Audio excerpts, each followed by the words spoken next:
Gotta remember to mute on Alright. all right. I think we are live. Hey Looks like we're everyone. live. Yeah, welcome to the stream. Today we're going to be discussing Unity, game development, some programming, some Unity dots, and of course we'll be taking your questions in the chat. For those of you who don't know me, my name is Charles. I run a channel called Infallible Code where I do some Unity tutorials and game development tutorials as well. And we have Jonathan Thompson. You want to give yourself an intro there? Yeah, definitely. So I run the Turbo Makes Games YouTube channel. I'm doing all sorts of things with Unity development. Lately, been doing a whole lot of Unity dots and ECS stuff because that seems to be kind of the new hot thing on the block It's now. the future, man. It's the future of Unity. Yeah, Some would definitely. say. Some would say it's the worst thing ever. Yeah, there's some discussion there. We'll definitely dive into that. But for those of you who are new to the stream, this is something that I've been trying to do. That actually we've been trying to do as a community. Is get this community of game developers and Unity developers sort of at like the level 2 in their journey towards becoming game developers and all that, learning programming, learning the more intermediate and advanced topics, trying to get them all together. And these streams are just one avenue where we are trying to organize. And I see a lot of people in the chat coming through. So hello. I see a lot of, on my side, a lot of familiar faces, Vakaral, some other folks there. So as we chat and talk about these things, we're going to definitely be engaging each of our chats.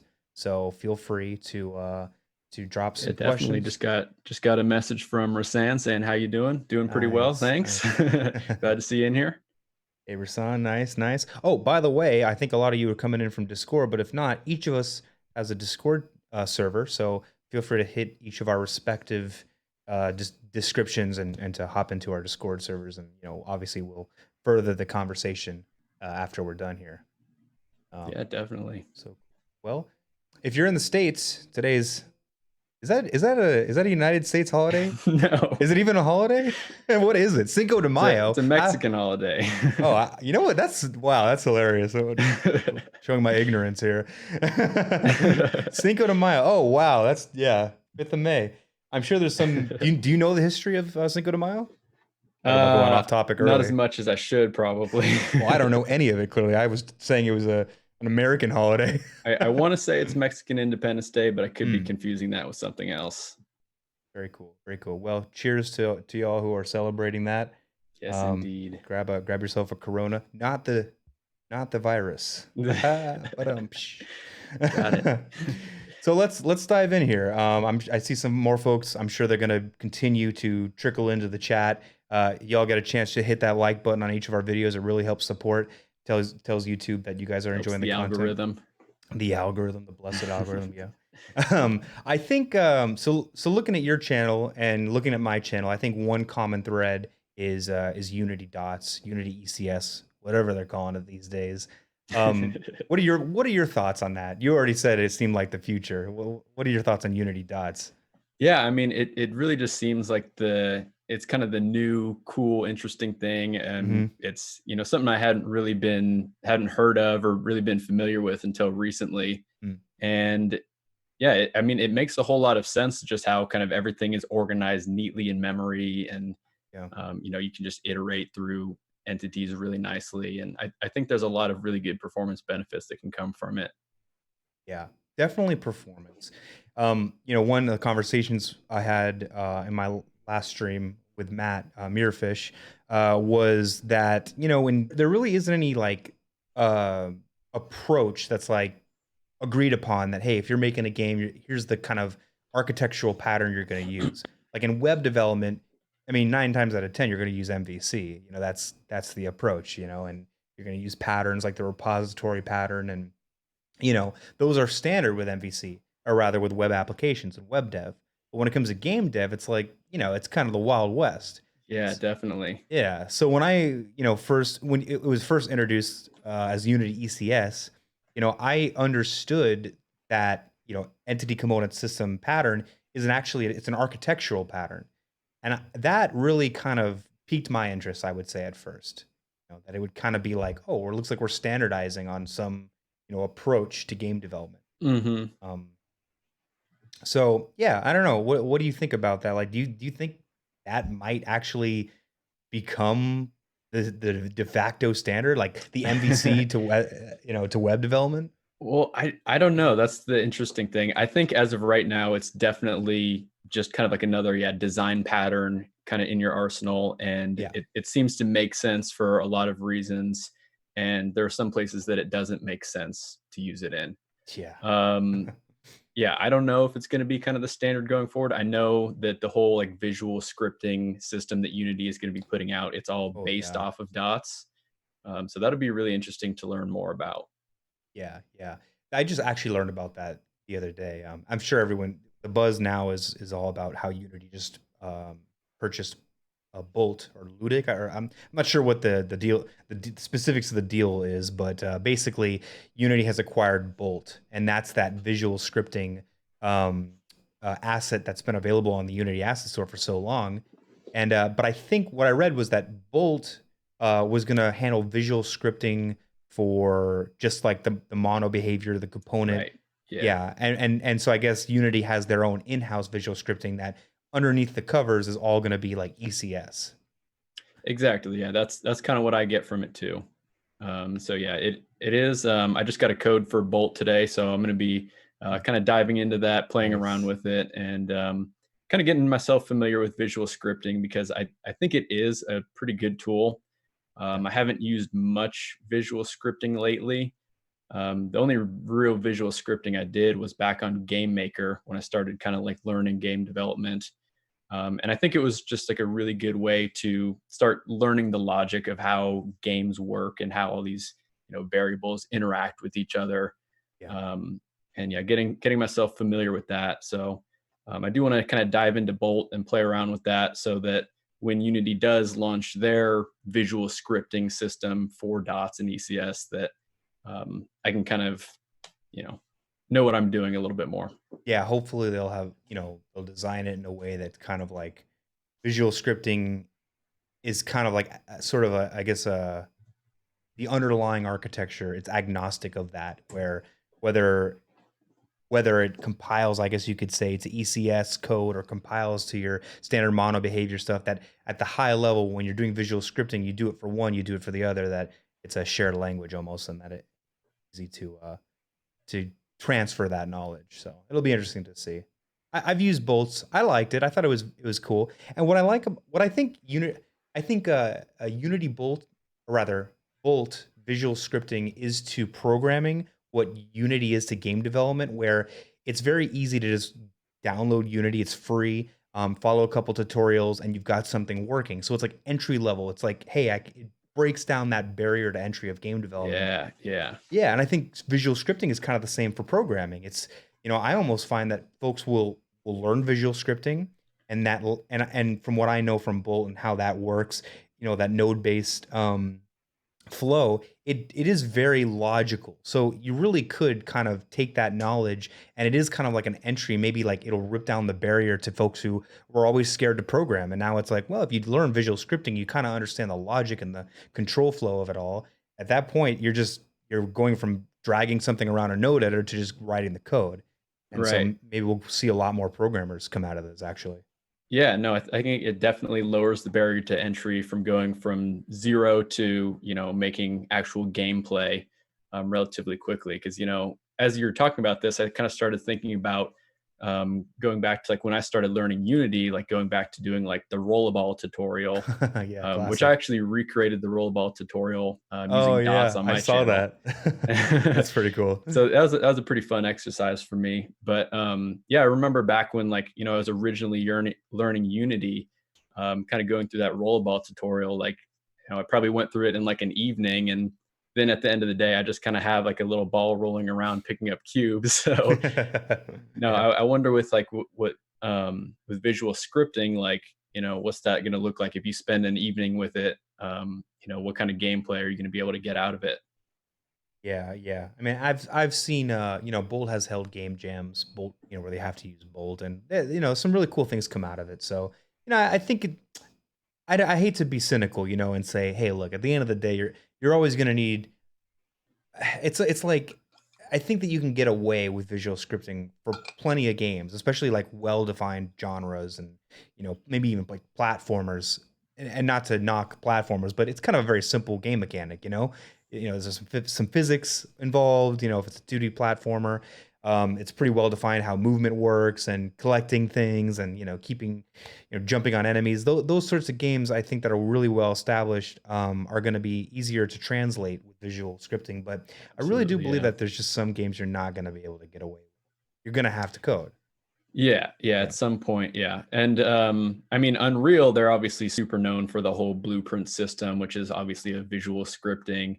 And Fortnite was actually originally built completely on blueprints until it became, like the most popular game in the world. And then Right. eventually they had to be like, okay, we need to dive down and make some like optimizations so it doesn't crash when the That whole must have been a world is pain playing it. internally, though. Oh Like, yeah. oh my gosh, like all their base code to transfer that.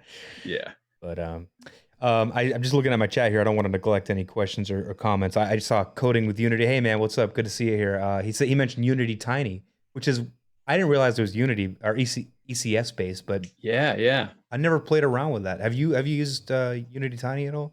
I've kind of like messed around with the demo a little bit, Mm. but it is really interesting because it's basically using like a dots runtime. So it's kind of doing, Mm. some kind of live stuff. But I think that is to me one of the things that makes ECS and dots so appealing is, obviously it's cool to have like, a million entities on screen doing all kinds Yeah, of things. yeah, yeah. But I think even more importantly than that, like we can kind of start bringing more complex games to lower powered devices, Yes. web browsers, mobile phones, Nintendo Switch, all that stuff.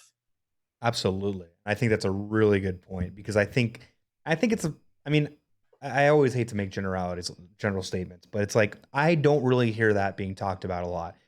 What I always hear is like, "Oh, you'll be able to do so much more computational stuff and simulate all this." And every example on Twitter is like a guy who's like shooting like bazillion bullets, and it's like, You're like, okay, okay, that's cool, but yeah. like I would probably never do that. Like even with the guy shooting a million bullets, it would just be like an animation or a particle, and I would just fake it in the code that he was shooting that many bullets, as far as damage goes. Right. But Yeah. I but think there are some cool things you can do. Like yeah. they've mentioned that you can have kind of like real time space battles happening in the background. Oh yeah. And rather than it just being like a video playing, like you can actually like interact with all these like ships flying around. And yeah, Actually have I an think effect that'd on be the really world. cool. Yeah, yeah, I yeah, think that yeah. would be really cool. I've always thought it'd be really cool to have a game that this is like I don't know. I think my ideas are so stupid sometimes. I always thought it'd be cool to have a game where like all the plant life actually grows. So Yeah, yeah, imagine, yeah. yeah. So like imagine like Breath of the Wild, but that world like the grass grows. What a stupid concept though. Now I think about it, like who cares? The No, I had someone grass. in my Discord talking about how they wanted to make use ECS to basically make like a whole ecology, and I think that's like Now, that's a cool. perfect use for it. As like a simulation. I think that'd be pretty cool. And yeah, I guess in a Yeah. game too. Because like I always try to think of like there's a whole bunch of other industries that can take advantage of Unity. And obviously running simulations. Like I've seen simulations of like the COVID-19 spread done, I think Mm. with dots in Unity. And I think that's pretty cool. That's pretty cool. Yeah, Um, yeah, yeah, certainly. I've always wanted to do like another stupid idea that I have is like a city simulator, but where like every single person in that city is actually represented as an entity, and you Yeah. can see them physically move through that world, whether they're like inside of a skyscraper or they're walking around the street. Yeah, Kind of no, cool. it's cool because it takes away kind of some of that faking that you have to do to maybe make it look like something's happening, but with this you're actually making it happen.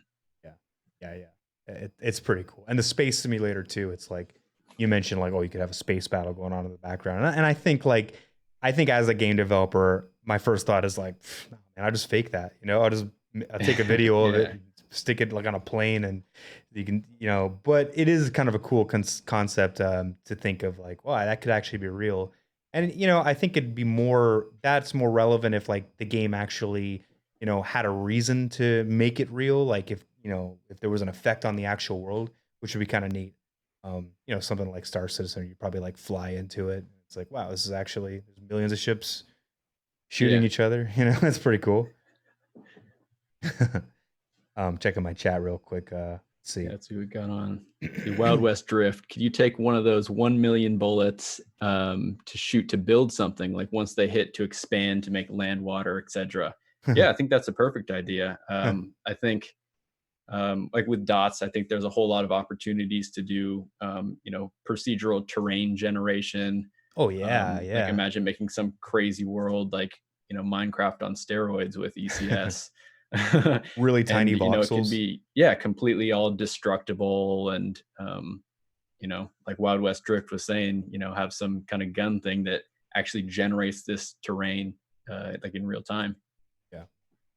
Yeah, and simulation. Like my mind always goes back to like simulating things like like that, and creation and fluid simulations, and yeah, it's definitely a lot of cool use cases, and I'm sure there's plenty of use cases that haven't even been thought up yet, and hopefully as it matures, Unity Dots and Unity ECS, it'll be more accessible to those like Yeah.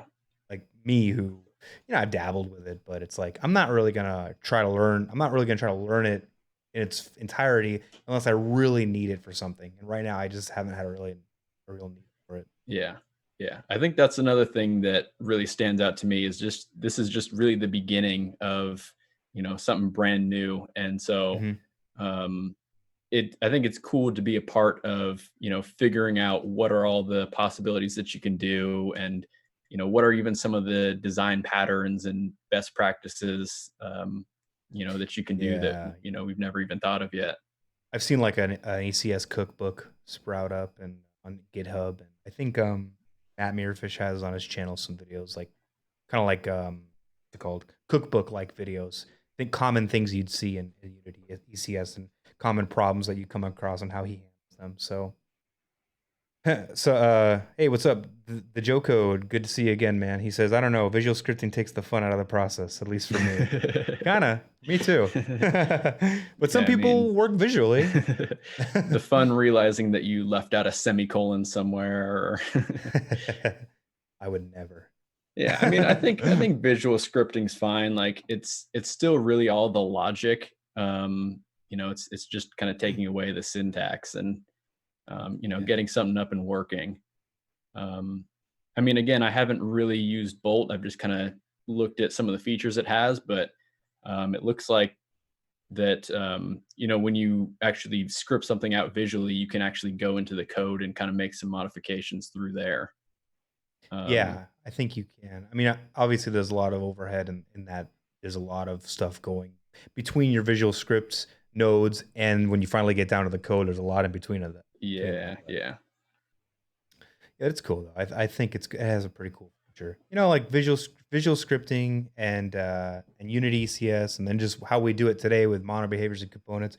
Yeah, it's all a means to an end. And I think you said something earlier that I like to keep repeating is add it to your tool belt. All Right. these things. I'll learn visual scripting because I think it's valuable probably for prototyping at the very Oh, least. absolutely. Yeah. Rapid prototyping.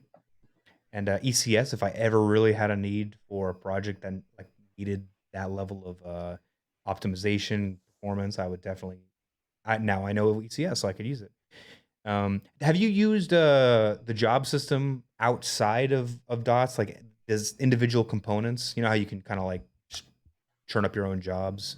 Right, right. I haven't really used it much outside of just like kind of following tutorials and being Hmm. like, oh, this is, cool that I can use. Um, but yeah, I mean, I've definitely used it in ECS.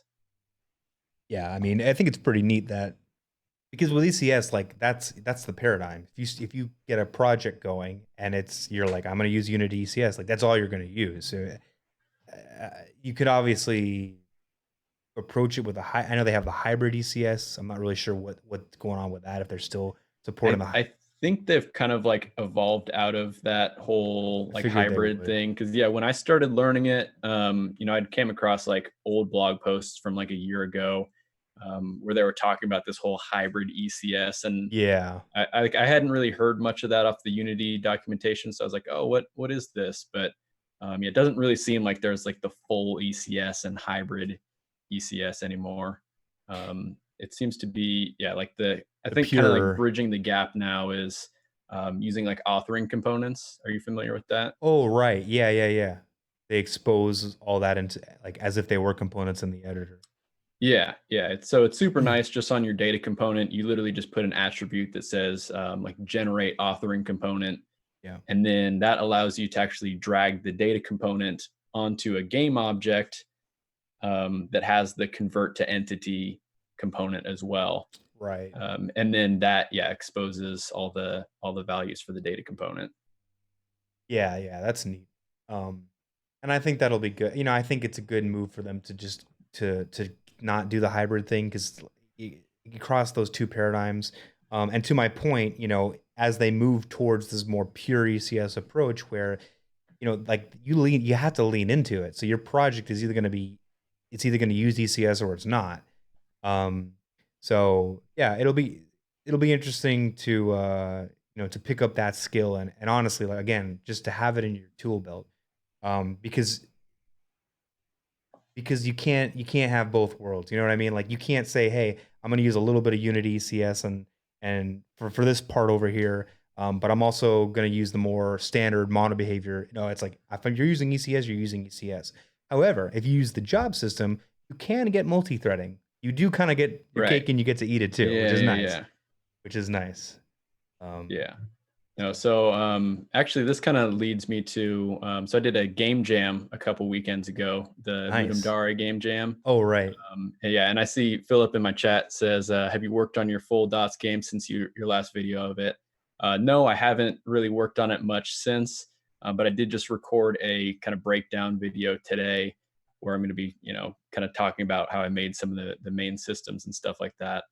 Nice. But I still do use quite a bit of mono behaviors in there. I tried to use kind of the entity component system for, kind of like half of the game, Mm. getting some of my transforms and stuff to move around the game world and all that. But there's still quite a bit of mono behaviors to kind of keep track of everything. And obviously like all the UI stuff is all mono behaviors. Yeah, that's cool. That's cool that you took that on, like because I like to see a full project, front to back, see what that looks like, full ECS. Yeah, no, I think it was a good way to challenge myself Yeah, to try and make a full game, especially over the course of a weekend, using as much ECS as I could, and so it was fun. I definitely learned a whole lot, um, and I feel like I was kind of at the point where I wasn't doing everything right the first time, but mm, like I'd see an error and I'd be like, I'd understand why what I was doing was incorrect and I knew how right. to fix it.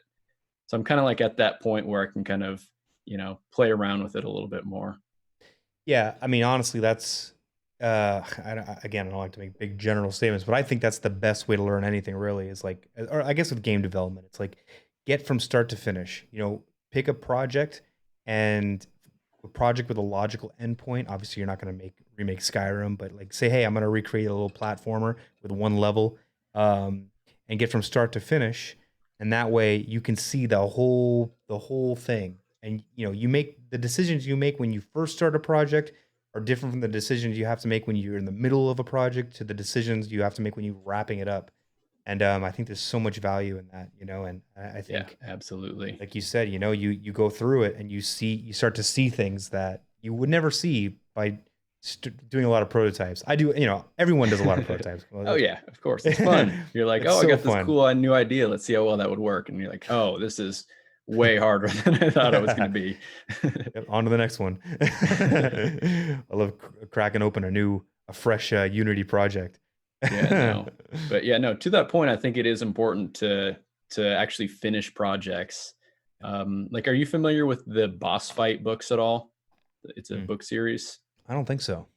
They're Or it's my a Google book search then. series. Yeah, definitely check it out. It's a book series where they pretty much like break down. They're pretty much game design focused books. Hmm. I think the only one I've actually read is the Spelunky one, and so that's actually by the creator of Spelunky, Derek Yu. Oh, nice. Most of the books are kind of like written by fans who are like super familiar with the series and all that. But anyways, in this book, he has a whole chapter like called finishing as a skill. And so to just like really kind of hone in that skill of you actually finishing projects, because like that is, a whole extra level than just kind of, Oh starting a yeah. project and going through the, development and all that. But, Yeah. actually bringing a project to a full front to back completion and releasing and all that. It's really, really important. It's hard, and it really does require a lot of different skill sets along the way. Yeah. And obviously you don't ever experience that if you don't get to the end of a project. And it is hard to get to that point because, a lot of ideas that we have are grand and really it's I would say it's more valuable to focus on very simplistic games. Like I think I'm looking at the book list. This is pretty, there's a lot of big names, a lot of Oh big yeah, yeah, yeah, games. It's definitely. crazy. They're like, yeah, some of the most popular games. You got all the Super Mario Brothers games and Yeah. Final Red Dead Fantasies Redemption's and on there too. It's pretty yeah, crazy. yeah, Want to check these out. Like I see like Galaga, it's a pretty simple game. There isn't, I mean, there's definitely enough in there to where if you were to go ahead and, spec it out and just try to use that as your, as your prototype, so to speak, of what you're going to create and you get from start to finish. I yeah. think there's really a lot of value in doing No, that's what I recommend to like pretty much anyone who's starting game development. Is like, kind of once they've done some of the base tutorials and, figured out how to do basic things in the game engine, just, moving things around on the screen or whatever.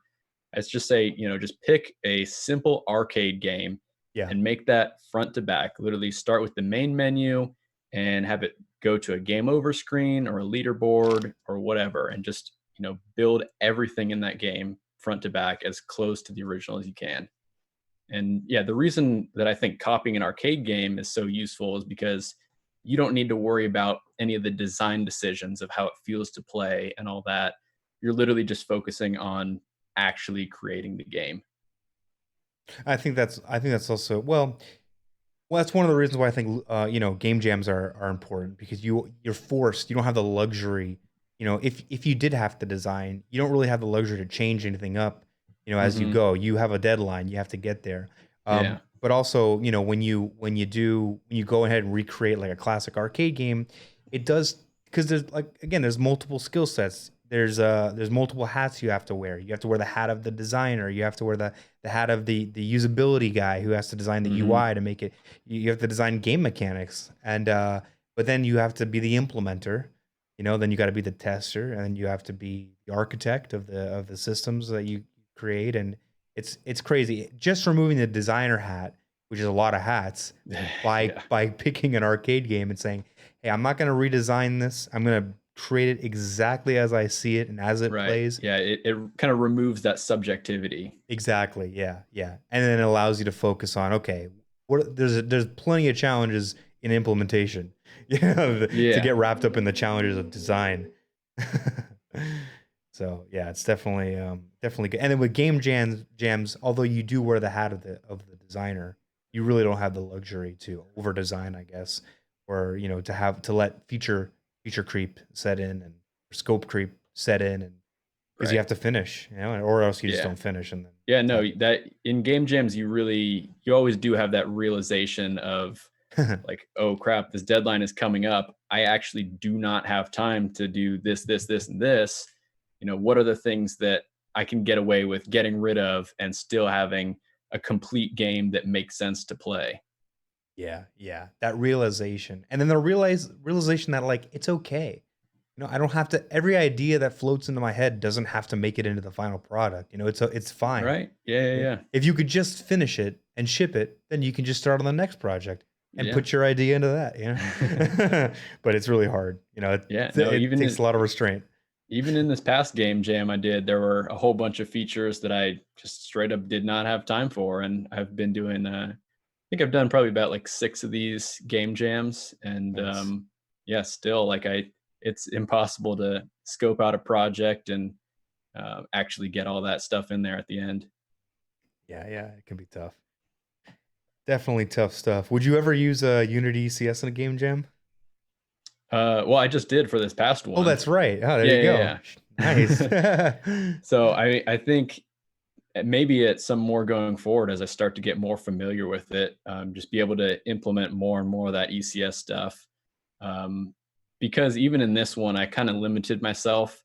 I like purposefully didn't even import the ECS physics library into my project because Mm, I literally just wanted to be just focusing on, pure ECS, kind of just moving transforms around. And there were some places where it might have made sense to use some ECS physics, but I think that was kind of like another layer of variability that I didn't want to um, necessarily take on during that game jam. yeah, yeah. It's funny that you got to make all those decisions. Yeah. I recently did I where I work for my day job, it's not a game development company. It's like an enterprise software company. It's boring. You wouldn't want to hear about it, even if I could tell you. But basically, uh, I convinced my boss, who's the owner of the company, to allow the dev team to create a VR app to help demonstrate what the product does. Because Oh, cool. yeah, yeah, it was really cool. And there's like a physical aspect to it. So like Yeah. we could show that off in VR. And where our code gets deployed, it's often like power plants and industrial settings. So it's very hard to show that off like on a conference room floor. So I was like, oh, Yeah. we'll just Okay. bring the VR headset and show them what it looks like.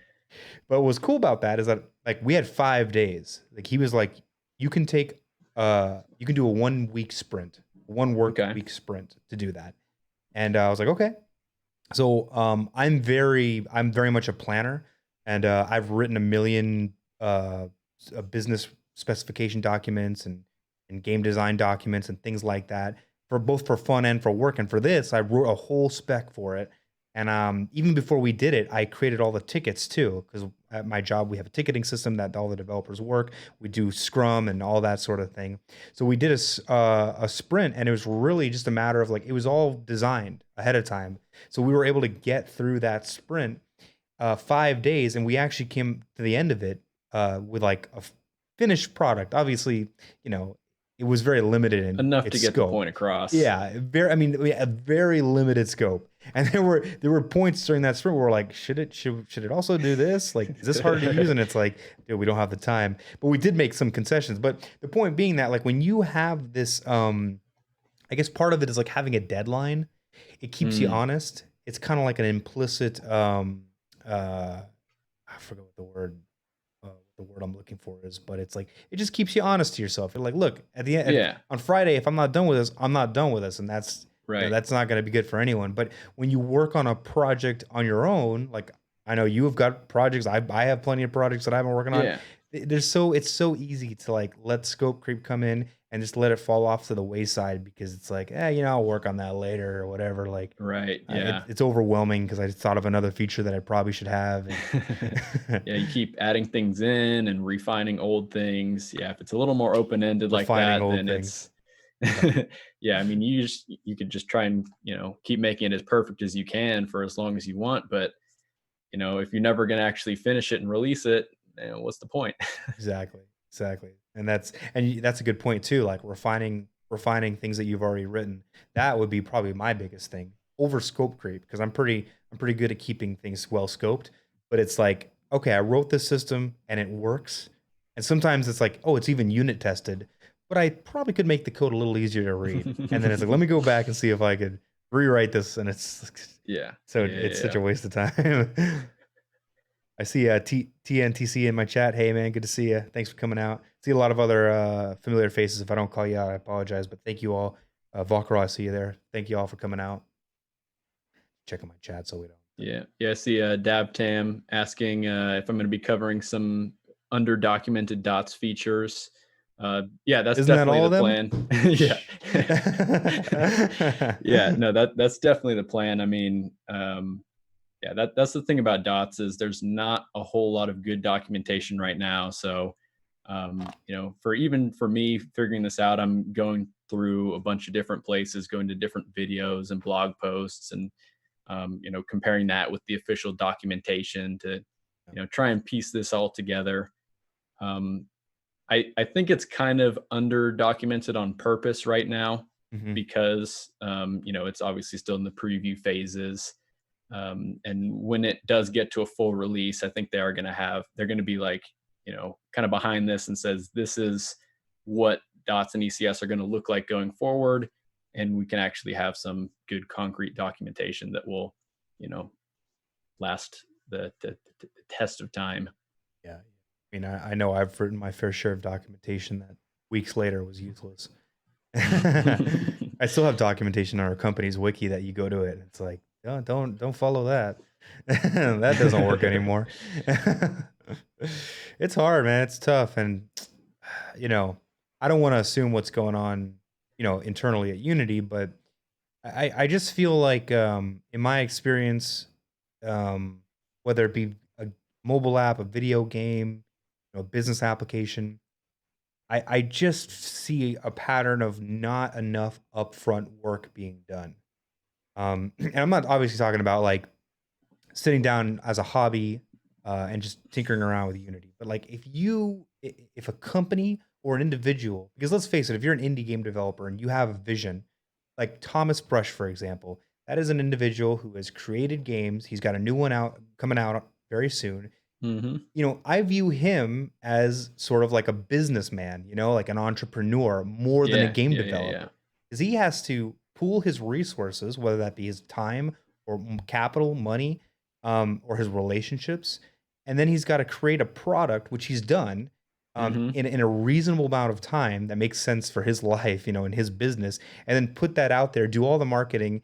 And I think that, if that's where you're at, if you're like, hey, I'm going to be an indie game developer who puts something out, ships, then you really do. I really don't see a lot of like more upfront planning because I feel like a lot of things. Maybe I'm just being an idealist, but in my experience on working smaller features, the more upfront planning you can do and get away with, the easier the development process is, and the easier it is to sort of like tackle and push back on the features that become the feature creep, because you can say, hey, look, we thought about this very deeply up front, and this feature Hmm. and I say like you're bringing up, maybe it's me, maybe it's myself, like you're in the shower and you're like, ooh, it'd be really cool if if I could plant things, and it's like, but that doesn't make any sense in my game, like why would I need to plant things? Sure, I can make Yeah, potions, but I could just loot the ingredients off of animals. Why would I add a whole different component to my game that doesn't really add that much value per se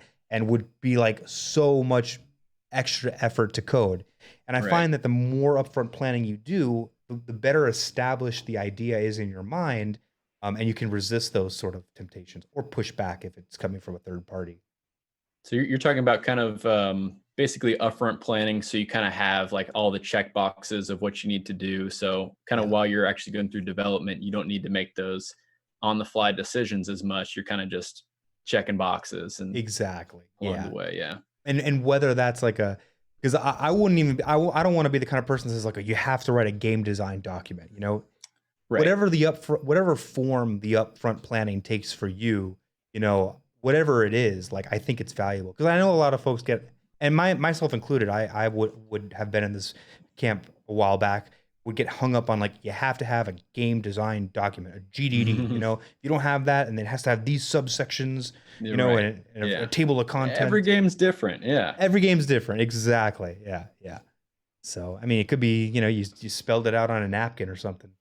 Yeah. I Um, think for me, what works best for most of the projects I do, just doing a one-page game design document, just to basically like set the theme and just kind of like, so I can always reference it and be like, does this feature that I want to add contribute to my vision, or is it, unnecessary? So I think just kind of always having that one page thing to reference yeah, is just, yeah, super keeps you simple. honest. And yeah, yeah. Definitely. We're, in my day job, we're designing an API right now, or redesigning our API. And one of the approaches we've decided to take is to do design first, code later. And we're using a tool called Swagger to do that. But basically, the idea is like, you could design the endpoints for the API ahead of time without ever writing a lick of code. And we're pretty far along with that. We've done some tests and it's been really nice. And I like to take that approach, personally, in my own, like even making a tutorial, I like to like design it first, see, figure out what it's gonna be before I Hmm. start, before I sit down at the computer. And I always find that that upfront planning is so valuable. Yeah, yeah, no, it makes a lot of sense, and yeah, definitely nice to have kind of things like little Trello boards along the way Mhm. to just keep track of just the smaller little individual tasks. I think that's super helpful is to just break down your big problem into as many little problems as you can possibly do, so you can um, finish some of those little subtasks in, an hour or a day or whatever. And, I think it actually helps you feel like you're making progress towards your end goal. And you Yeah. do see that list getting smaller and smaller. Yeah, and that's good too. Something like a Trello board where you can like move it over, and just the act of like moving it to in progress or done. It's like, oh, that's kind of nice. Yeah. It's kind of like, I don't know. I'm a list guy too, so like I have my own Kanban board that I use every day. Like I'll just first thing I do before I go to bed or when I wake up is just lay out my daily tasks. Hmm. And I always try to pick the easiest ones first, like to just build momentum. And usually it's really nice. It helps kind of like get the day going. Yeah, And that's then, smart. Yeah, I use Notion. Have you heard of that I've heard tool of at it. all? Check it out. I use Kanban flow. Okay. Yeah, Notion. Notion's awesome. Like you can have little Kanban boards in there. And yeah, I use it to like take notes, and I Nice. basically do everything. I write all my video scripts in there, have like a whole list of all my video ideas, and yeah, it's awesome. But Yeah, this looks great. yeah. No, so for me, I yeah, do kind of the similar thing, just kind of plan out the day in a little Kanban board inside of Notion. But I like to tackle the most important tasks first because I feel like at the beginning of the day, that's when I'm going to be have the I'm not quite burnt out yet from the day. So like what is the most important things that I need to get done first? So I like to do that first. And sometimes it's the easiest and sometimes it's not. Probably most of the time it's not. DNTC says in my chat, it's like a brain reward. You reward your brain with like, I did this thing. Yeah, yeah, It's like yeah. a little tiny thing. It's like, well, I did it. I did something. We Today have for to me, I had we to have to reach. trick our stupid little ape brain into Yes, 100%. Today, I had one of my passwords for one of my internal accounts get expire, so I had to call technical support and get that done. It's like, oh, that's a stupid thing to have to do, and so it's like, oh, let me just do it. So I call, I was put on hold. I was reading through some documentation, got my password reset, logged in. And it's like, okay, it was dumb, but I got it done, and now I don't have to think about it anymore. Yeah, yeah, yeah. So that's pretty good. I have a journal next to me where I keep a lot of like my to dos, and Mhm. it's just like I don't know. I just the way I operate, which leads me on to my next sort of thought is all these things, all these ideas that I have, and how we even you operate where you use like a Trello board or something like that or Kanban board. I always hear the argument that some people are like, yeah, I just don't work that way. That's just not how my brain works, and I struggle with that because I just don't like I don't relate obviously, and I don't know everyone's how everyone works. So Mhm. it's like, who am I to argue? But then it's like, but then I've heard so many anecdotes.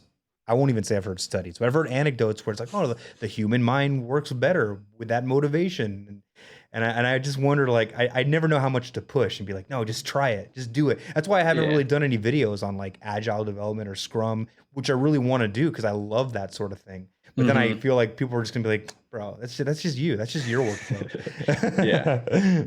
I think there is something to that. What works for me doesn't necessarily work for everyone else watching right now. Right. But I think the important thing is to just learn about as many of these different things as you can, Yeah. and actually implement them and say, this week or this month or even just this one day, whatever it's going to be, I'm going to stick to that plan no matter what. And, maybe at the end you found out, hey, this little part of that thing worked well for me, or this just didn't work at all. And I know to avoid, working in that manner. Yeah, no, I think that's valuable. Just giving things a go. And one thing we talked about in my last stream was was just like there's always value in learning something. We're talking about how like I play the drums. Matt was a DJ, and I wanted to be an artist when I first graduated from high school, so I poured a lot of hours into that. and then I switched to becoming an English major because for some reason I wanted to be an English teacher. So I spent a lot of hours doing that. So it's like all this Hmm. time that I was like I wasted, but there really is value in learning everything you can, really, truly, even if you're not interested in it. And that does apply to workflows too. How meta, right? It's like Crazy. what's my workflow gonna Yeah, no, I think there be? is something to that. Like putting a lot of time into a skill that's something that takes a long time to build up. Yeah. Like I mean, it kind of helps you in so many areas of your life. Just realizing that you won't be amazing the next day. Keeps you humble. It takes a long time. And so yeah, for me, I trained jujitsu. Well, I Oh, very did cool. before quarantine. Oh. Um, so yeah, it's been like 2 months since I've been on the mats, which is kind of annoying. Oh man. Um, but I mean, yeah, starting that up, like I'm getting choked out and things like every single day. And, it makes you learn that, you know, learning takes a long time. And when you start to see that slow progression and you start to be the person tapping people out, then it makes you feel good, and it makes you realize that it applies to a lot of other areas in your life. Yeah. It's good for the mind. Just learning in Yes. general, but I mean, definitely with jujitsu, the physicality of it. I mean, I run regularly, and I always say, well, I'm sure I'm not the only one who's ever said this, but healthy body, healthy mind. So Agreed. Yeah. so definitely physical activity. This is like turning into like a very positive like self help sort of. And get everyone into the working habits. But yeah, no, I think running's great. I kind of started regularly running a few Mm, years ago. nice. And, even when I started, I always kind of considered myself a fairly fit person. But, I got back after that first day of running and I didn't even go that far. And I walked like half of it and I was just dead tired. But then, a couple days, couple weeks go by and you start going like, hey, I can actually, run for longer distances and at a much faster pace, and, Yeah. don't need to stop and walk and all that. It's a good learning experience for sure. I mean, my Yeah. first half marathon, Challenge yourself. I had never even run I think it was like the longest I'd ever run before my first half was like 6 miles. And then I was following like a regimen and it's like, "Hey, look, if you can run 6 miles, you can do 13." And I was like, "That's like more than Yeah, I double." think that's a pretty fair estimate. Yeah. So I was like, "Okay." But then of course we did it. Me and my wife did it and we then doing half marathons. And I think the running theme, the running thread is like learning things. It keeps you humble. It's Hmm. like you said, you like I'm fairly fit. I could run, but it's like you realize there's so much involved in every little thing. It's like there's so much nuance, and just to be a part of that, to participate in that is I think super valuable. Because even if you Yeah. don't become like an expert runner, just like going out, or even if like jujitsu is probably a better example, because like running, everyone's running their life, but like jujitsu, but I'm sure there's so much nuance to it. Like just to do it for a couple weeks and maybe never do it again, but to at least say, "Hey, I did it. I experienced it." And Yeah, you kind of like have an yeah, understanding of what that world is. right. And how that can apply across the board. Right. Definitely. One random skill that that's not really random because it's part of game development, but one skill that I've been cultivating over the past couple years is modeling, like in Blender, 3D modeling, Nice, not like nice. on the Yeah, runway. modeling's awesome. Yeah. You imagine? Hey, I mean, Please don't. But what's funny about 3D modeling? This is so random. So recently, I've been trying to 3D model my apartment. I thought, well, how cool okay. would that be? Like to like just do the whole like how hard No, could I it think be? I think that's a good exercise because you have like a Right? well-defined end goal, and like Yeah, yeah, you have all exactly. the reference material within arm's reach. Yeah, I can measure it out. Like I know if I've messed up on anything. I got my headset, my VR headset, so I can literally pop into it and walk around. But one of the interesting things that I learned is like I really don't know anything about building materials. So I'm like, what the heck is my wall made out of? And it's like Google, oh, it's drywall, it's painted Is it drywall. steel? Is it cotton?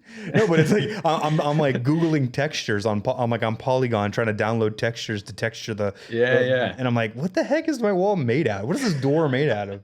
What is crown molding made out of? I thought it was made out of crown molding or molding, but it's either wood or drywall. Wood, apparently. It's wood. Yeah, I think I have wood mold.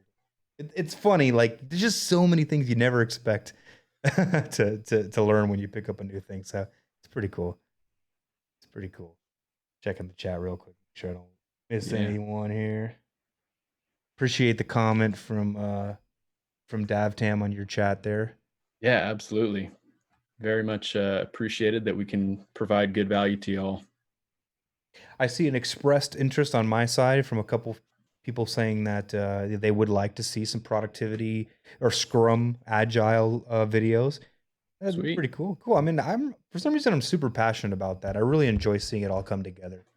So maybe Yeah, I mean, I think there's, learning the mechanics of making a game is one thing, but there's so much more to it. Mhm. Especially if you're working on a longer term project, like how do you stay consistent, show up every single day, and Yeah. push the ball forward a little bit and expand your knowledge and challenge yourself. And juggle too. There's a lot of juggling that goes. Right. Uh, Yeah. uh, How do you divide yeah, up your time and wearing different hats. yeah, I'll tell you one strategy that I've kind of came up with, especially because I'm making all these YouTube videos and have to deal with actually making some projects that I can show tutorials on and all that. It's a But challenge. I think task batching is like one of the best productivity hacks I've ever came across. Heck yeah, dude. Where I'll just set a day and like this is my development day, and I could be working on a bunch of different projects, but just all doing development on this day, and then another day I'll record a bunch of YouTube videos, and then another day I'll edit all those videos. So it kind of eliminates that task switching. Yeah, that's super smart. Task batching is so clutch. Also, piggybacking off of other habits to form new ones. It's sort of in the same vein. Um, yeah, it is really hard. But have you read a book called Atomic Habits? I feel like I read that about. I haven't read it, but I'm familiar with it. I think he mentions the task batching in there too. But yeah, there's all those little hacks like that. But man, it is hard. Like game development is really hard, and mad props to anyone who gets into it. And even if you don't release anything, it's a hard thing to take on, and super, a lot of props. If you can even get as far as getting past a prototype, like that's impressive. You see here, Yazar. Hey, what's up, guys? Oh, hey, Mert, what's going on, man? Good to see you. Hey, he says 3D modeling feels super tedious for a programmer, at least for me. What's funny is like I find well, I'm a very tedious person, so I like anything that's tedious. But I use 3D modeling to unwind, oddly enough. Like Yeah, I don't think it's a brainless activity, certainly not. it's artistic. Yeah, it's artistic, and I feel like I can like if I'm programming, I can't listen to a podcast. But if I'm like modeling something, I can get away with throwing on some YouTube video, Podcast or audiobook or some long yeah, form something or totally. other, and just go at it. I really like doing that. I Yeah. actually did that last night. We're on this like productivity tip. One Yeah, thing keep it going. I was listening to Jerry Seinfeld do an interview, and one of the things he said was like, now, or one of the things he's been trying to do is like listen to his body. So like the other day, he said that he was working and it was in the middle of the afternoon. He felt like he needed to take a nap, so he just went and took a nap. And obviously, not we don't all have the luxury that Jerry Seinfeld does because he's millions of dollars. But the other day, my Monday is like kind of sacred because you know how it is. You're a YouTuber, releasing a weekly video is super hard. So like I always tell my wife that like Monday is clutch day. Like it's got to be clutch. Like I got to be on all day working on a script because the way I do my videos, like my production cycle lasts a whole week. So Monday, if I'm not done with the script by Monday and Yeah, recording it'll by throw Tuesday, everything off. Yeah. completely throws me. But I'll tell you what, last night I was like, and I was just not feeling it at all. I was just like, I can't do it. Like I can, but I can't. So then I was like, you know what? Let me just listen to myself here. Let me listen to my body. I'm just not gonna do it. And so I cracked open Blender and I put on a podcast and I started modeling a friggin' lamp for like 2 hours. And I don't yet know the results of that because I haven't written the script yet. And Monday Clutch Day is over and I still have a video to produce. But it felt kind of nice. It felt kind of liberating to just be like, you know what? for this 1 week, I'm just gonna listen to my body and just have like sort of balance in my life, I guess. Yeah. No, it's good that you found that kind of thing that's related, but it still allows you to relax and unwind a little bit. Yeah, how that guy in the chat was saying how it's super tedious. Um, I quite like modeling myself. I haven't done much of it lately, Mm. but I think it like 3D modeling and all that was something that kind of piqued my interest in game development to begin with. And so I actually went to college for game development, and Mm. um, one of the things that we did is we basically took like a low level class in like all the different disciplines across game development. So there was like programming, 3D modeling, animation, all those kinds of things. So the modeling stuff was super fun for me. I like that a lot. Kind of more of the object modeling. I didn't really get into the character modeling or anything like that. That seems like a whole different beast. That I don't know how well how good I'd be I at it. stick to But hard surface modeling. I feel like yeah, yeah. yeah. I Exactly.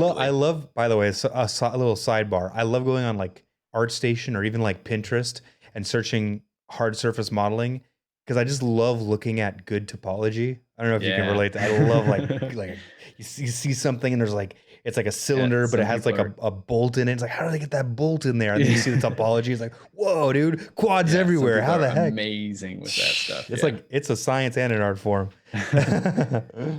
But then, yeah, going back to kind of all the low level courses we took, Mm. I found out that I hated 3D animation. It was the worst. Like that is what I found was super tedious. Like you'd be working on like a 6-second clip for like weeks on end, just adjusting the little keyframes and splines and all that. I was not a fan of that. Yeah, animation is hard. I mean, the only animation I've ever done is in like After Effects, and even that's like, gosh, it's tedious. Yeah. I can't No, imagine. 2D animation's a little better. I can deal Yeah, with that, but yeah. yeah, 3D models and rigging. I've seen a couple people in the chat mention like doing weight painting and rigging. Ugh, I have not even dealt. All I've ever done is hard surface modeling, so I can imagine that that's probably miserable. Or to Yeah, frame it in a more positive way, it's just it's a skill that takes more patience. right. Yeah, I'm sure there are people out there that enjoy that. Yeah, yeah, totally, totally. I get it. Many people have called me a masochist in that how I play games and how I do things is very tedious. And I'm sure there's someone who really loves doing all that rigging and animating of 3D models. I see a pretty good question on your side here. Um, what is specifically an online game from your childhood that has sparked your interest to put you where you are today? Very specific. That is very specific there, Wild West Drift. It piqued my interest because I spent many hours in one particular online game. I don't know if you have an answer to that. Um, I mean, I go back to my college days. Well, Wild West Drift. I'll give you a little behind the scenes. He was my roommate in college, Oh, nice, nice. and so yeah, there was like one year when we were living together. It was kind of like our first year where we were out on our own, and we basically just had our living room set up with like 3 TVs in it, all the Xbox 360s going, and it was just we basically like leave the house to go to class, come back, sit down, and just play Call of Duty Nice, on end nice. just forever. So yeah, Call of Duty, and then when the PS4 came out, then I dove pretty deep into Battlefield 4 for a while. And so yeah, those are probably my two answers for online games. I dabbled in those. I'm just terrible at first person shooters. Oh, I mean, I I'm not good, but they're still fun. I'm terrible at playing them because I'm a terrible sport. Competitively, I'm like no fun. I saw coding with Unity mention RuneScape. I spent like so many hours of RuneScape, and then I went on to World of Warcraft and played World of Warcraft for like, I mean, I got it the second week it came out in December 2004, and I can't. I think I'll put like 8 years into it, and then more recently I've just every time I get a new rig, a new computer, I'll like download it and install it just to like see how it handles and how my Yeah, machine handles yeah. it, and just for nostalgia's sake. But no, I haven't. That would be the game, but I don't really play online games anymore. Being old, bro, no time. Having a YouTube channel, there's no time to play games. You play any Yeah, games now? exactly. Let's see. When I mean when I have time. Mhm. Recently I just finished Death Stranding, which I thought was Nice. awesome. I was a big fan of that game. And then I just picked up on my Switch actually the original Final Fantasy VII, Oh, nice. because I've actually never played through that, so I wanted to go through that, play it, and then wanted to check out the remake. Very cool. Oh, yeah, I hear Yeah, the remake's really accessible. how about you? Um, I just got my headset of my Oculus Quest, so I've been playing Oh, through nice. Half-Life Alyx. Pretty great, pretty great. I'm a one game at a time kind of guy, so like I got to play it in full. So right now I'm going through that. Before that, I was playing Red Dead, got through that. Yeah, I'm. Oh, and Witcher 3. I like big experiential games. Like I don't actually like mechanics. You know, like my one of my friends is like really into Monster Monster Hunter World or Monster World, Yeah, and I played super it. big game. Oh yeah, so I played that one, and it's like it's very much like hitting the hitbox and knowing where to go. Like I'm not a very tactile kind of when it comes to games. Like I just want to be immersed in some sort of story time or situation, and like feel like I'm that character. And I don't really want to do much. I just want to experience it. You know, like when you ever play Dungeons and Dragons, like I don't like fighting. I just like doing all the role playing. I hate when I get into fights in Dungeons and Dragons because I just want to like talk politics and talk my way out of situations. Well, sounds like Death Stranding might be a good game for you actually. That's what I hear. That's what I hear. I'm gonna have to play that after I beat Yeah, that. if you find the idea of a hiking simulator Heck to yeah, be dude. Let's a fun go. game, that's all you. And yeah, the story is just so weird and insane. And someone asked in the chat, as a game developer, what do you think about people who skip the cutscenes? So for me, I don't skip the cutscenes. I'm a total like game connoisseur, if you will. So all Snob, game the snob. yeah. So yeah, I like to, what is the designer actually going for? And I like to, you know, dive into each little game as much as I can. And yeah, watch all the cutscenes and all that. But do you have an opinion on that? As a game developer, if I put a skip button into my game, by all means, skip it if you want. You know what I Yeah, mean? no. And I think you should, as a designer, give people the option to skip the cutscenes Yeah. because, not People have everyone is their there own for way up that. to experience something, I think. And that's Yeah. that's something that took me a long time to really wrap my head around. It's just some people like different things, you know?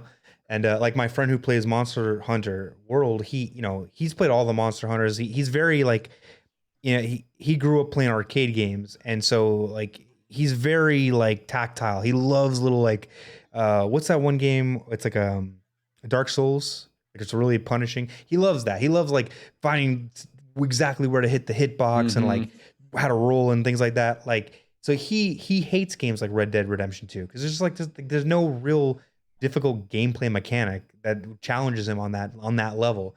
Yeah. Whereas like I like to be challenged with a really challenging story, that makes me think about, what that character's feeling and almost pretend that I'm that person so I can experience that too. But he doesn't like that, And by all, more power to him. More power to him. So yeah, skip button if it's in the game, go for it.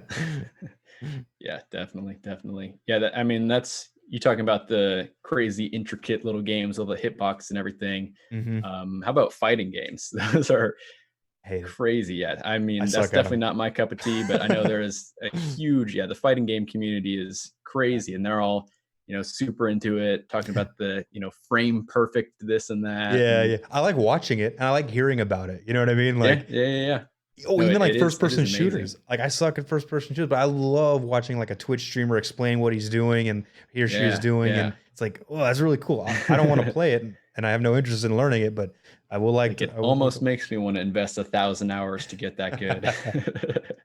I was watching some videos on how to get up and running with a oh shoot, what's that game? Oh, Elite Dangerous on for VR. Well, I think it's actually a PC game, but the VR they have a VR version, but Elite Dangerous is like a space simulator, like kind of like Star Mm, Citizen, okay.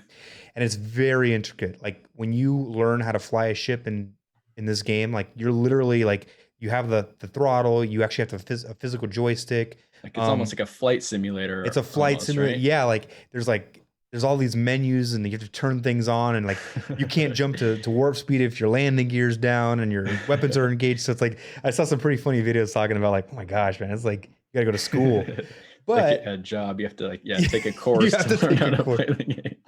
I don't know that if I'd ever. I might enjoy playing that, but I almost enjoy it just as equally, just watching someone go through it and then show me. I'm okay with that. Yeah. I watch the cutscenes until they aren't keeping my attention anymore. I think that's fair. That's fair. you know, the way I play a game, if a cutscene isn't keeping me anymore, then that probably means the story's not keeping me, and that means the game's not keeping me. Yeah. No, I mean, like I was saying, I like to kind of dive into the lore of games as much as I can. But Hmm. I mean, for a lot of games, it comes to a point where like, you're like, okay, I'm not getting as much out of this as I, might like to have. So I'm just going to kind of stop doing that or whatever. Um, but so yeah, I think you just kind of have to be aware of it. But I always like to give the designers the benefit of the doubt to begin with. Yeah, for sure. For sure. I mean, it's hard enough, like we've said throughout the stream, to design a game and then to actually implement it.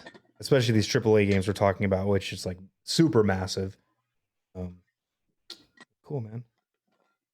Let's see. Wow, this turned into a really cool, a different type of discussion than I normally have. When I do these live streams, I'm Yeah. usually talking about code and programming, but I like talking about this high level No, stuff. I think, yeah, there's so much more to game development than just making the actual game. I mean, Yeah. there's, all the stuff we've been talking about, along with all the business side and marketing. And I mean, yeah, there's any millions of directions we could take this conversation.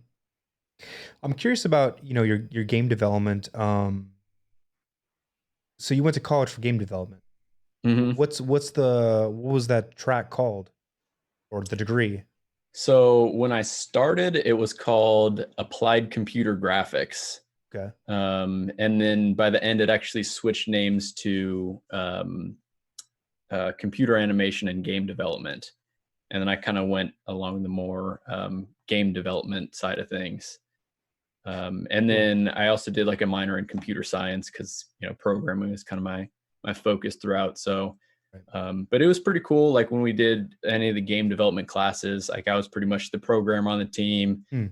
and then I was paired with like a designer and an artist, and we'd make some little games together. So did you have like an affinity for programming, or you just recognized it as like a money degree to have? That's the thing. Like I keep trying to think about like what kind of drew me to programming to begin with. I think it was just kind of growing up in school and always being pretty good at math and just kind of like understanding the very logical side of everything. Right. So that programming kind of stuck out to me, and like the little tiny bits that I dabbled with programming in my younger years, I really enjoyed. Um, so then when it kind of came time to like pick something of like, what do you want to do when you grow up? I think, yeah, for some reason, game programmer sounded pretty cool to me. Sounds pretty Um, cool even now. I'd say so. Game And yeah, programmer. just kind of going through college and getting more experience with that, and kind of realizing that I wanted to be a little bit more out on my own, kind of doing a independent game developer kind of route, or doing kind of what I am now with my YouTube channel and all that. Right. Cool. Yeah. So I don't really know too many people who've gone through track in college for game development. So I think it's pretty cool. That's even offered, and I like that you get to, from what you mentioned, like you get to really experience a lot of different aspects of the whole Yes. Yeah. pipeline. It's pretty That's cool. yeah, the best part of it, I think, for me. I think I would recommend. I mean, obviously, you don't need to go to college for game development. Like, you can definitely be self-taught. Especially now, there are even so many more resources available than when I was starting to go to college. Yeah. Um, but yeah, I think it's especially You useful for you someone are who one of is. those resources.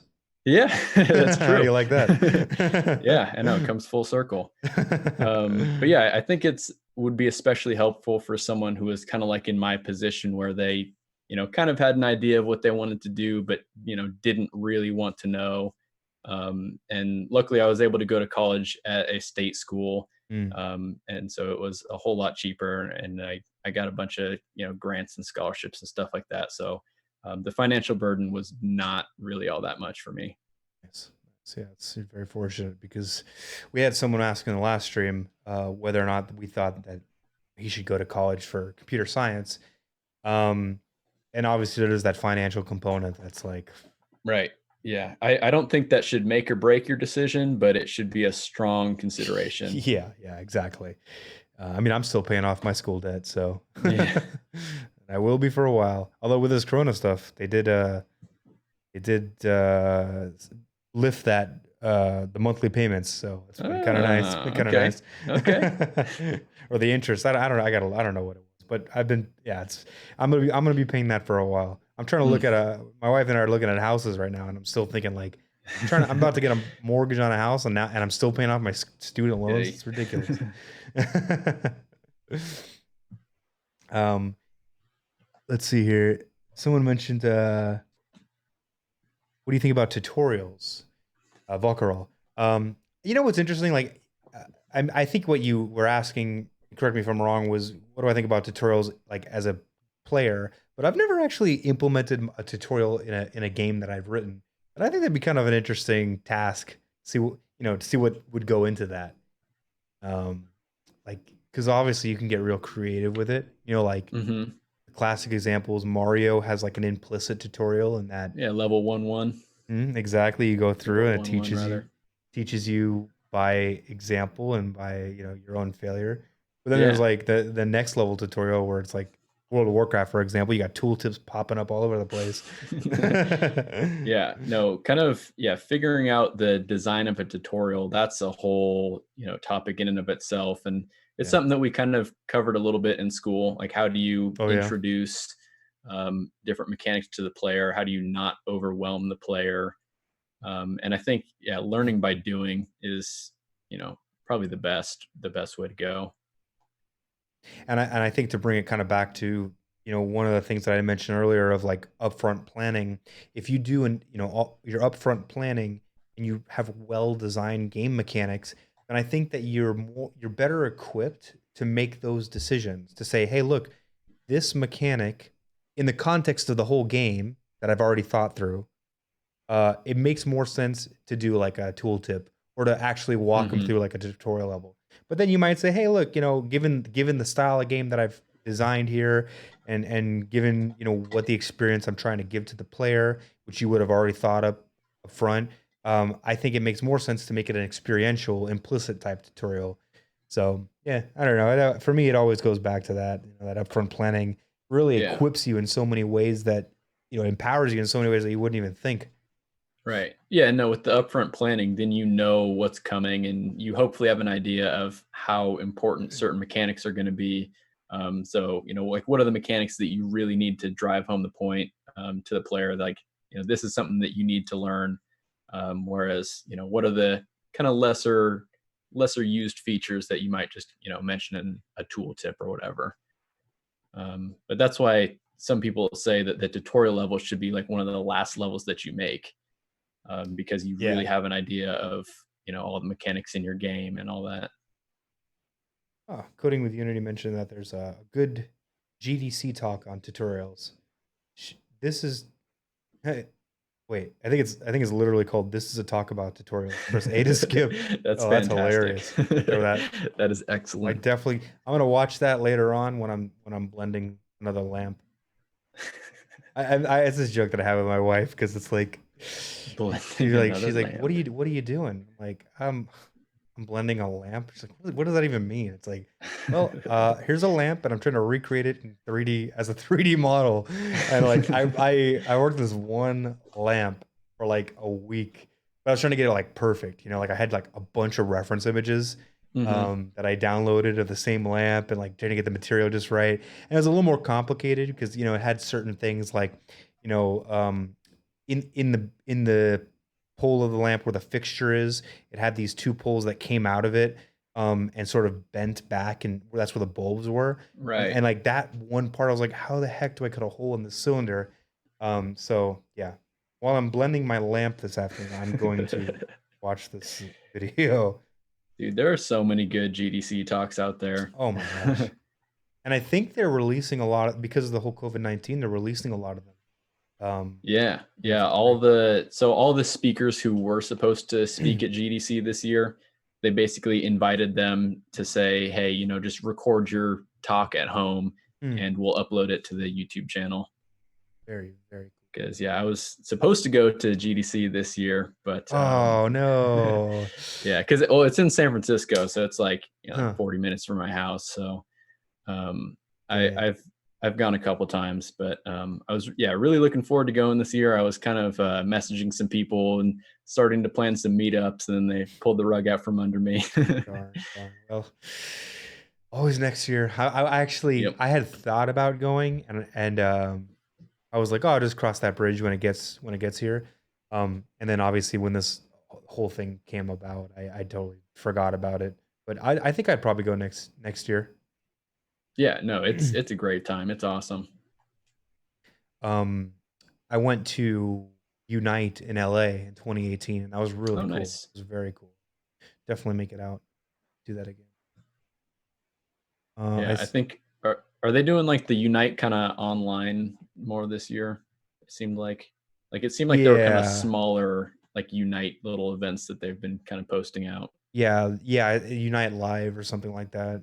I don't know. Yeah, I think they're just posting a couple of videos here and there. Um, Sorry, I'm reading through my chat now. Buckroll says from general questions, how hard would it be to make something like live tutorial where you design the game without preparation and explain your thought process along the way? Is that like that sounds like a development live stream? Yeah, but that sounds like Thomas Brush has been doing that on his on his channel. His live streams have been great, by the Would that way. be kind of like dev commentary or something? Yeah. Oh yeah, that'd be like in the game as you play. That'd be kind of funny. That'd be super meta.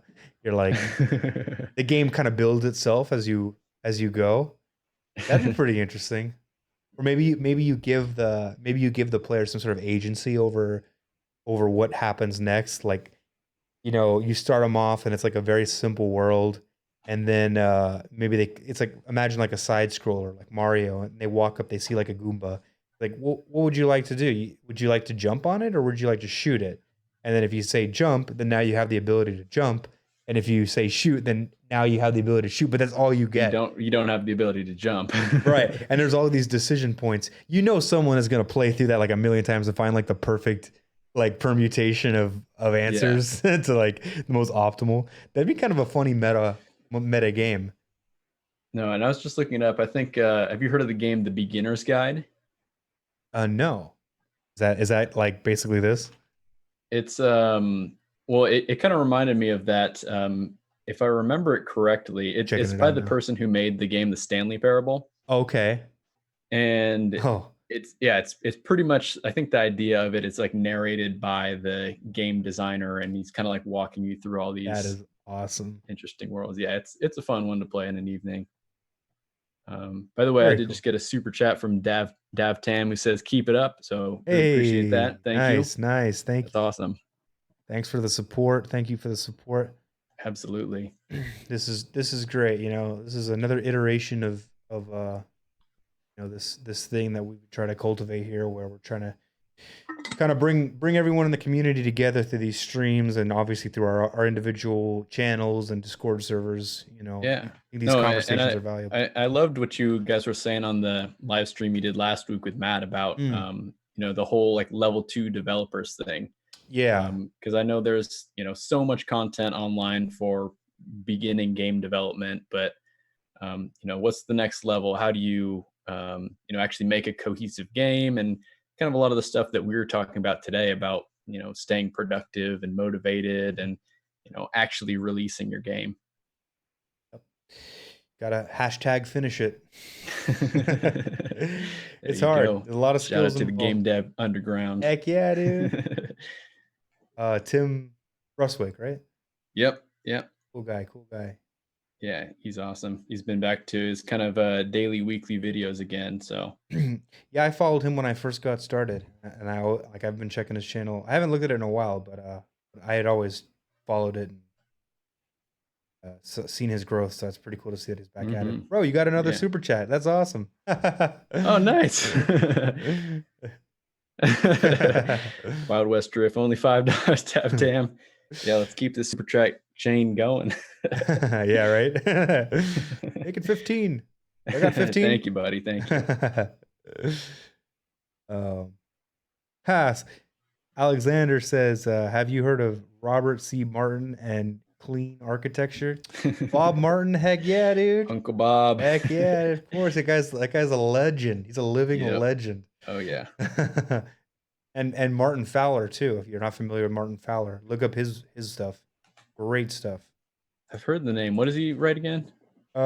He was a part of writing the refactoring book. Gosh, he's written so many. I think did he also participate in Design Patterns, Gang of Four? I think he's part of the Gang of Four. Maybe I'm wrong on that one. Don't quote me there, but yeah, Martin Fowler and Robert Martin are like my favorites. Okay. Yeah. Yeah, I think he was a part of the Martin Fowler book. He's part of the Gang of Four. Definitely. Good stuff. Yeah, there's so much content out there in the form of books and now in the form of YouTube, and I think it's great, man. Yeah. Oh man, Uncle Bob. Clean code. Oh, that's funny. A lot of you in my community, and maybe Jonathan's as well, might know Jason Story, who's come on my streams. Yeah. We were talking the other day about the sort of level 2 group of content creators and what we're getting together, and or like, oh, you should come up with a name for it. I think he thought of the Unity Clean Coder. Oh, what was it? It was really good. The Unity Clean Coder Collective or something like that. We need to get a badge. I feel like we got to come up with some cool acronym or something. Yeah, right. Like how there's the solid principles. Like we could figure out something. I don't know. It definitely. Come up with our own gang, Clean Coder gang. That's cool. Well, guys, we're coming closer to the end here. I'm going to do about an hour and a half.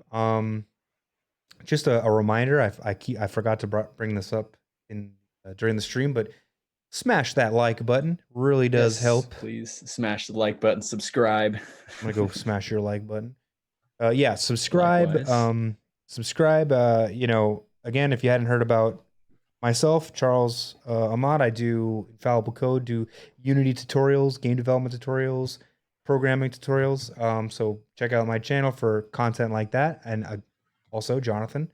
Yep, I got the Turbo Makes Games YouTube channel. Lately, I've been doing a whole lot of stuff related to Unity, ECS, and Dots. I've been having a ton of fun with that. If you are new to Unity, ECS, and Dots, I'd suggest have a link that you can go to, just tmg.dev/startecs, and that'll bring you right to a little playlist that I have that can kind of get you up to speed. I start talking about what exactly is ECS and the theory behind it, and then that kind of rolls into some of the beginner tutorials, and I have my rollerball tutorial on that and stuff too.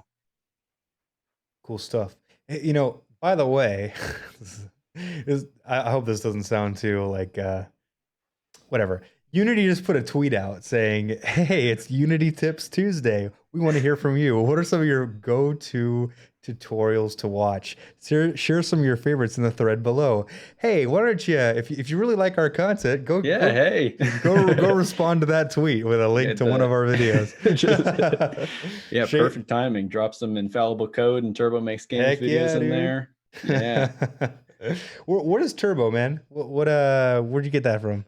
So that's kind of my nickname growing up, is Johnny Turbo. Nice. That's freaking awesome. So yeah, when I started my YouTube channel, it was originally Johnny Turbo Game Development, and I thought that was just a little too kind of long. It's a lot to say. Yeah, so I Turbo Makes Games is awesome. Yeah, shortened it to Turbo Makes Games. I like that URL, by the way, too. tmg.dev. It's like tmg.dev. It's nice, man. Yeah, and that font too. It looks so meant to be. That's awesome. Yeah, no, I do like that font. Telegramma, I think. Hey, I see Coding with Unity's in your chat. Nice. What's going on, man? Stuff. Seeing all these familiar faces. Appreciate the like. All right. Well, we already talked about this beforehand, but I know I've got a date with some Coronas, not the virus, the beer, Hey. to celebrate Cinco de Mayo. And yeah, you got something going on too, right? How you gonna make some? What was it again? Yeah, Burrito? so we're gonna do some tacos for Taco Tuesday. Nice. So yeah, over the weekend I broke out the pellet grill and did a bunch of pulled pork and just had that going like all day long. And I bought way too much pulled pork, which is a great problem to have. Yeah, it's like there's no such thing as too much pulled pork. Yeah, exactly. So we have a bunch of leftovers. So we're making some carnitas tacos tonight. It's gonna be good. All right, I linked that tweet. In the chat. So go ahead and share your favorite Turbo Makes Games tutorial and your favorite Infallible Code tutorial. I think that's gonna be it for us tonight. That was a lot of fun, Jonathan. Thank you, man, for coming out. Yeah, man, this chatting. was awesome. Thank you all who joined in the chat, and even if you're a lurker and you're just watching, appreciate you for just being here. Smash that like button. And we're gonna try to do this again sometime. I'm trying to make this a weekly thing. I'm got a couple of other content creators, Unity content creators I've been in talks with. So hopefully next week we'll have another one, and then we'll have Turbo. We'll have Turbo on again soon. Do it again soon, man. Sweet, That was yeah. great, dude. Yeah, shout out to the Unity Insiders group. I'm definitely available to do more of these live streams with anyone else in there.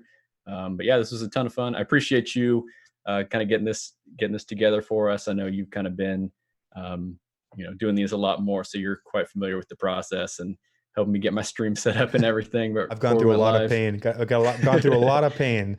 No, yeah, you made it go super smooth. So I'm glad to help. Glad about that. Yeah, I'm glad you didn't have to go through my misery to get to this point. All right, y'all. Well, thank you all again for coming out, and I'll catch you guys later. All right. Yeah, thank you so much, everybody.